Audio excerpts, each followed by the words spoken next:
জাতীয় সংসদ নির্বাচনের তফসিল ঘোষণার পরদিন রাজধানীর পুরানা পল্টনের বিজয়নগরে সন্ত্রাসীদের গুলিতে আহত হন ঢাকা ৮ আসনের সম্ভাব্য স্বতন্ত্র প্রার্থী ইনকিলাব মঞ্চের মুখপাত্র শরীফ ওসমান হাদী। প্রকাশ্যে এই সন্ত্রাসী হামলায় বিব্রত অন্তর্বর্তীকালীন সরকার। এ ঘটনাকে বর্তমান সরকারের মেয়াদকালে অন্যতম উদ্বেগজনক ঘটনা হিসেবে উল্লেখ করেছেন প্রধান উপদেষ্টা।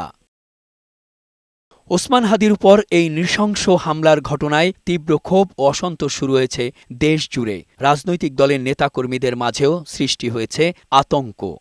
নির্বাচনে আইনশৃঙ্খলা রক্ষা, জুলাই গণ আন্দোলনের সম্মুখ সারির নেতা ও সম্ভাব্য প্রার্থীদের নিরাপত্তা, অস্ত্র উদ্ধার ও ওসমান হাদীর উপর হামলার ঘটনার বিষয়ে সাপ্তাহিক ছুটির দিনে শনিবার সচিবালয়ে আহ্বান করা হয় কোর কমিটির বৈঠক।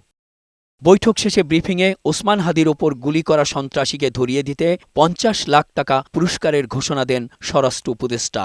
তিনি বলেন, ঘাতকদের ধরতে সর্বোচ্চ অভিযান চালাচ্ছে আইনশৃঙ্খলা বাহিনী। ওসমান হাদীর উপর আক্রমণের ঘটনা জড়িত তাকে যদি কেউ ধরে দিতে পারে তার জন্য সরকার ৫০ লক্ষ টাকা পুরস্কার ঘোষণা করেছে। জুলাই যোদ্ধাদের নিরাপত্তা দেওয়ার জন্য আমরা ছোট্ট একটা কমিটি করে দিছি।